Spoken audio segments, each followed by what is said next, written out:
So over the last fortnight, administration pod, we've applied the first priming coat and first coat of paint, which now allows for the ceiling channel to commence in that room and that area.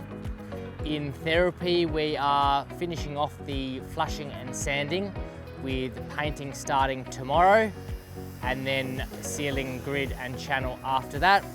On those two buildings, we've started the external cladding, which is putting the weather-tight seal externally to the building, and then we'll follow on with a CFC cladding and downpipes and guttering.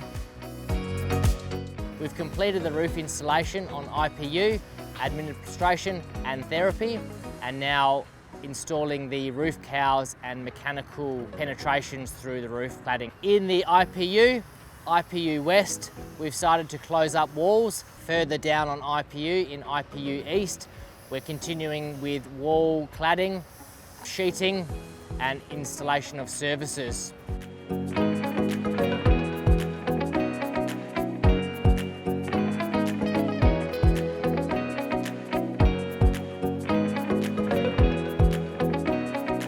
Other areas at Bentley ISF are the main car park.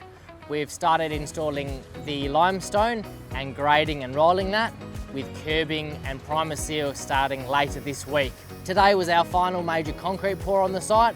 We poured the oxygen plant room and the final linkway into the hospital.